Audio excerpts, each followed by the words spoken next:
honest, if right now Rhodey disappeared from the MCU and no one mentioned him again, would you notice? He's fun in his appearances and proved to be vital in Endgame, and yet he still feels like an expendable character after all these years. Well, good thing Tony Stark is dead. Oh wait, no, that doesn't sound right. What I mean is that now Tony Stark is in that big iron scrapyard in the sky, someone needs to step up and be the new Iron Man, and Rhodey is literally perfect for that. Today on CBR Saga, we'll be discussing how Rhodes can step up to fill Tony Stark's shoes and the circumstances around it. We'll also talk about how he could be the one to mentor Ironheart in her upcoming show, and, if that wasn't enough, just how exactly Armor Wars will give Rhodey the spotlight he deserves. It's going to be a big episode, so let's get into it. I am joined by my co-host and good friend Nick. Nick, how you doing today? I'm doing good, Jacoby, and yes, I would notice if War Machine just suddenly went missing. Thank you for asking. You would, absolutely. If he's just gone, you'd be like, hey, where's Rhodes? Yeah. Why is that? Why do you think, is he a character that stands out to you? Well, there are very few characters left who have been around since the beginning, and granted, he looked a little different the first time we saw him, but slightly. Rhodey has been a character that's been here since the first Iron Man, and he's essentially responsible Tony Stark. That is true. He played a vital role in the shaping of what the MCU is today, but I'm just saying he just hasn't had the chance to shine as much as he really should have. Do you think that's accurate or not? That's very accurate. And honestly, I think that's sort of a good thing, because obviously they had to give time and attention to a lot of other characters. But if there's one thing that the MCU does that I really like, it's introducing these characters to us that we sort of think are less important, and then giving them their big moments later on. I think Hawkeye is a really good example of that. Whereas in Thor and the first Avengers, everyone was kind of like, okay, this guy, what's the point? And sort of towards the end of the MCU, or the most recent end of the MCU, Hawkeye really got his moments to shine in his bigger role, to the point where we might have been regretting seeing him in the Avengers and stuff like that. To now we are glad he was there because it set him on a path that we really like. And I think they could do the same thing with War Machine. That is an interesting comparison. So War Machine is the new Hawkeye.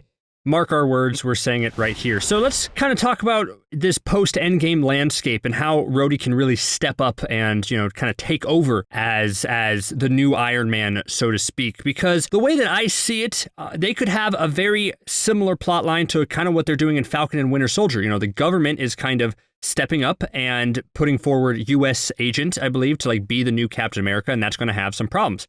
And I don't see why they can't do kind of the same thing with Rhodey as being the Iron Man, because they've already done it before, right? Because that was his role in Iron Man 3 as Iron Patriot. He was kind of the government version of Iron Man. Do you think that sort of storyline can be expanded upon and have a little bit more focus in post-Endgame? Yes. What you would have to do in the MCU, you'd have to give us more faith in the government that runs the MCU. And I hope that's what they're doing with US Agent, because the way Falcon and Winter Soldier looks right now is sort of like, okay, they're picking maybe the wrong guy.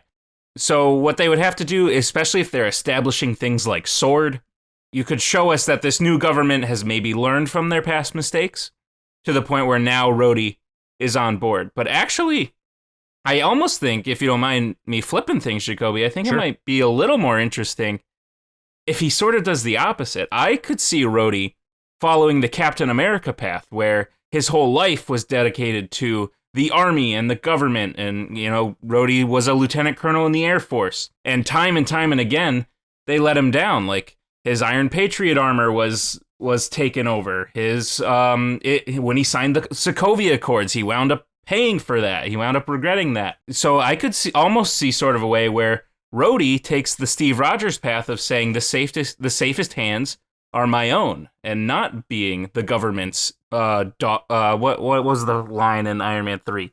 His watchdog, not being the government's watchdog. I like dog. Yeah, attack dog, watchdog, some type of dog, right? Yeah. Yes. I like that a lot. I do. I don't know if I would like to see that right away, though, because I understand a lot has happened, and putting forward Rhodey in this position as just another government lackey would just be kind of rehashing what came before. But I kind of saw it as, yes, he can come to terms that I need to strike out on my own and do this sort of new path, and where, hey, the government isn't doing me any favors here. But I thought he needed like a catalyst event for that. And I kind of thought that's where Ironheart could come into play, because as we know, there is an Ironheart show coming, and Ironheart is going to need some type of mentor, someone who's kind of familiar with Iron Man and the tech. And that's why in the comics, it is Tony Stark, obviously, who mentors her, but now that that's not possible, I think Rhodey is a good substitute for that role, because he is very well versed in the armor and the technology and what Tony Stark stood for, and putting him in a mentor role for this young Ironheart persona would be really interesting, because maybe he starts out as this government lackey or watchdog or attack dog or whatever we decided on, whatever Iron Man 3 said. And then he kind of realizes that maybe the government is trying to overstep again, just like, okay, I need you to bring Riri Williams into the fold here. She needs to, be part of this government thing. And Rhodey's like, I don't think that's the best case for here. And that's what kind of causes him to branch off on his own and kind of become his own persona outside of government. So I don't know. What are your thoughts on that? I do like that a lot. I don't know much about the character Ironheart. I haven't read comics featuring Ironheart. But I actually do like that a lot. To me, maybe you're right. The seeds of Rhodey not trusting the government have been planted with all those incidents I mentioned. Especially if you look at like Iron Man 2, what happened when like the government sold out to Justin Hammer, and then we didn't know where that went. But yeah, maybe those seeds have been planted, and maybe you're right. Maybe Armor Wars will be the catalyst of, okay, Rhodey, you're the new Iron Man for the government, and then they misuse him again. Maybe involving Riri Williams to the point where Rhodey says, okay, kid, rule number 1, don't trust the government. Tony never did, and I'm off that train as well. Would you prefer, because we know we're getting an Ironheart show and an Armor Wars show, if we insert Rhodey as the mentor character to Riri Williams and Ironheart itself, do you think Ironheart should come before Armor Wars or after Armor Wars? Do you think he should go through the Armor Wars and then mentor, or the other way around? Well, that's tough, because, on the one hand, you get that catalyst event that we've sort of described. On the other hand, if you do it sort of in reverse, you get Riri Williams in Armor Wars, like fighting alongside Rhodey. So maybe Ironheart could feature James Rhodes and that catalyst event we're sort of talking about, to where he becomes her mentor because he now doesn't trust the government and the people who use him for his power and things like that. And then Armor Wars kicks off when the government, without Rhodey, lets the technology fall into the wrong hands, and now it's Rhodey and Riri versus the people who have stolen the technology. I think I do like that a little bit. I think I do like that layout of things a bit more, because like Ironheart should be definitely 100% Ironheart show, right? Like it's like it absolutely should be focused on her and do all that things. And Rhodey can feature a little bit into that. And if it's just kind of helps lead into Armor Wars and then turn it into like a two-hander between Rhodes and Ironheart dealing with Tony Stark technology, I think that'd be great. I think that kind of plays with this interconnectivity that the TV shows are going to really be trying in the upcoming years. And I think that's a great way to do it. Armor Wars itself is going to be, I think, interesting. That's going to be like the make or break Rhodey show, right? Because I think they're doing kind of a dangerous thing by not by placing Rhodes front and center, because he's been here for so long and I think he deserves something at this point, but the plot of Armor Wars, of the fact that they're going back to the well of Tony Stark's technology falling into the wrong hands. It's like, we've seen this almost exact plot play out in Iron Man 2, as you mentioned, with Justin Hammer and all that stuff. And every villain nowadays seems to be created by some sort of Stark tech, and Tony makes horrible decisions with who he gives his technology to. So they're going back to that 2 or 3 years down the line when we finally get Armor Wars. Do you think that is the best storyline for Rhodes? Like, is this a good story for him? Well, you say like we've seen in Iron Man 2, we've also seen it in Iron Man 1 and a little bit in Spider-Man Far From Home, but yeah. We've seen it everywhere. And actually Spider-Man Homecoming, so it's definitely a rehashed sort of plot line, especially the way Kevin Feige pitched it during that Investors Day when he was like, what happens when Tony Stark's technology falls into the wrong hands? It's like, we know. We've seen it multiple times. So I don't know how they could put a new twist on it. Again, we're getting to the point where the MCU has so many storylines. I wonder if they can actually do new ones. I wonder if they're actually running out, because I pitched Rhodey following the Captain America track, but at the end of the day, that's a storyline we've also seen before. So I don't know if it's necessarily the best storyline, especially since Rhodey, there's less of an emotional attachment, because, you know, when Tony's tech falls into the wrong hands, it's on Tony. Not only did Tony let it get into the wrong hands, he also created it. So, you know, if you're Tony Stark looking at that scenario, you have to sort of be like, well, none of this would have happened if I could have just not invented the thing. Yeah. Whereas with this storyline with Rhodey, it almost seems a little weirder, because Rhodey's sort of like, okay, I have no moral attachment to this because I didn't make the thing, and now I got to go clean up the mess.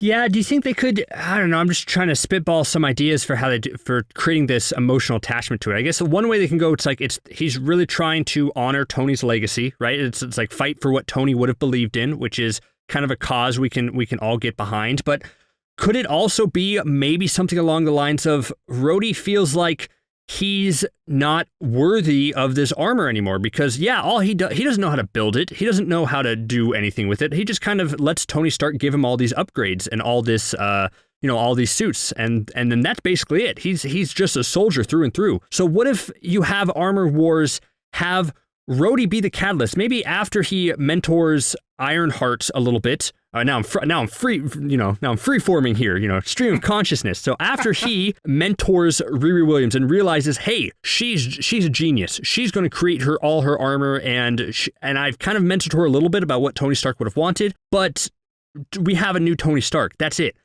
Rhodey decides to hang it up and give away his technology in Armor Wars back to like fully the government or whatever, or the entity or anything like that. He decides to give it away, and then they use it to create whatever sort of evilness happens in Armor Wars. So then that puts Rhodey in a position to be like, I did start this because I lost sight of what I wanted to do. I thought I couldn't live up to Tony's legacy or even this new Ironheart, and I gave it away.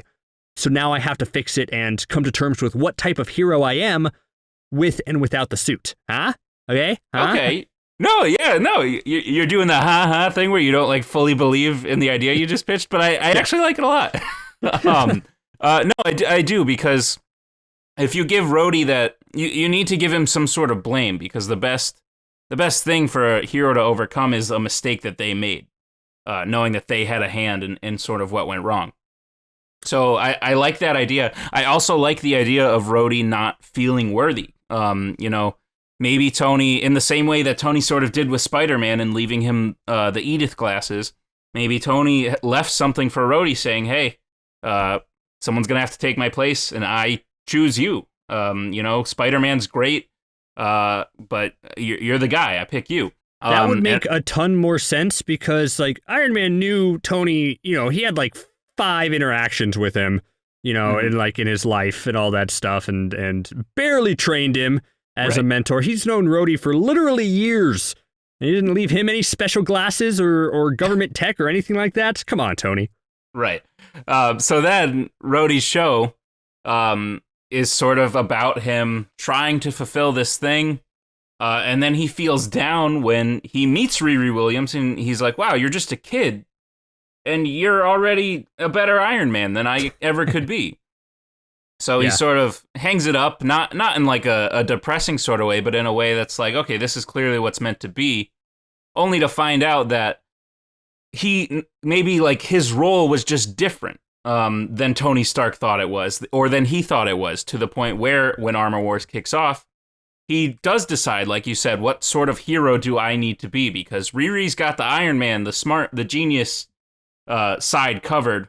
What is my role in this? And maybe it's as, in a way, a new Captain America figure in being the moral center. Ooh, I do like that a lot, because I think you're absolutely right. You touched on that perfectly. It's just like, because we don't need a same exact carbon copy of Iron Man. Rhodes doesn't need to be that, but he can bring his strengths to the table and be this kind of heart, be this kind of the soul and heroic figure that we all kind of rally behind. It's like, yeah, that's an Iron Man we can believe in and we want to follow into battle, because I think that's true. I didn't even think about that, really, that the Captain America figure is now gone, and we need someone to step up to fill that role. So while Rhodes might be the new type of Iron Man, he is more of a Captain America Iron Man hybrid, and that's great for a character who's gotten not a whole lot of development and got the short end of the stick for the last 10 years. Absolutely. And then think about it. If Sam Wilson does become the new Captain America, then instead of having Tony and Cap, where one is very much morally grounded and centered and the other is sort of a little bit narcissistic and things like that, then we actually have two leaders that are sort of like, we believe in what is right. And then maybe the team actually flourishes from there. And I do think that would be good, because what I noticed, it seems like in Infinity War, if I'm remembering correctly, that Rhodey and Sam did have sort of like a close relationship. Like when Sam disappeared, it was Rhodey who was trying to call after him and be like, hey, where are you, Sam? You know, like all that stuff. So I think you kind of can build off that relationship and previously established dynamic to create this new type of dynamic between the two of them. That would be really interesting going forward for the MCU. Yeah, But you have to think of long-term things for Don Cheadle, because Don Cheadle is not a young man. You know, he's in his 50s, just like everybody else. Could he continue playing? I guess he's in a suit, so it's pretty easy. That's the rub, man. He could be 100, and all he's got to do is sit there with a camera right in front of his face and pretend he's in a suit. I just go like, oh, I've been hit, or oh, I've shot all this stuff. So I guess that isn't a problem. He could really be, he could be in this for a long time. He could, but also you need to think that Rhodey as a character is getting up there in age, and he doesn't have like an arc reactor keeping him alive longer than most probably would. So Rhodey as a character, never mind Don Cheadle, has been, like we said, been around a long time. So I actually think finding a good way to either retire or kill off the character could be a good finale for this Armor Wars. And then Riri Williams as Ironheart sort of takes over that role. And then maybe we get a whole Young Avengers thing going on with Spider-Man and Ironheart and Miss Marvel and Cassandra Lang and all those people. That would be great, because it's like a legacy thing, right? Because if you have these new Avengers with Spider-Man, who was mentored by Tony Stark, and you have Riri Williams, who was mentored by War Machine, you just create this really, you know, this fun thing and how to continue this franchise in 10 to 15 years, right? Absolutely. For Armor Wars itself, just something I'm curious about, would you bring back Justin Hammer to be the villain, or would you have a new villain? I would have brought Justin Hammer back a long time ago. I don't know why he hasn't been back. I think he was the best part of Iron Man 2, personally. And I think he's obnoxious in the best way. Like, it makes you hate him, but he's the perfect amount of obnoxious. And he's the type of character who has been around for a while with a lot of anger building up, just sitting in prison based on what Tony Stark and War Machine and Pepper did to him. So he's the type of guy who could have a lot of rage, a lot of motivation for wanting to start this armor war, kick off this armor war, especially since he sort of tried to do it so long ago in Iron Man 2. I think he'd actually be the perfect villain to actually kick it off. I agree with that, because I think it'd be twofold. It's like, one, it gives the MCU a chance to redo a storyline that they kind of dropped the ball with the first time around, but also it's a good character motivation of just like, okay, I did the wrong thing of trying to recruit Whiplash last time. It's like I approached this the wrong way. Right. I'm gonna try again. So I think even we said at the beginning, it's like it could rehash the story it's already said, it might do it better. And I think that's what the MCU should do at this point. Besides coming up with new original stories, I think the MCU has been around so long that redoing stories that they didn't quite nail the first time around would be great. And I don't think anybody would have a problem with that. Totally. And like I said, you pitch it as not we're trying this story again that we failed at the first time, but this character who tried to accomplish this goal at one point in time and didn't is now back all these many years later with a new mindset and a new sense of motivation that makes them try again. Then it's not like we as a studio screwed up, so we're trying again. It's these characters screwed up, and now they have the reason and the motivation to do it well. Perfect.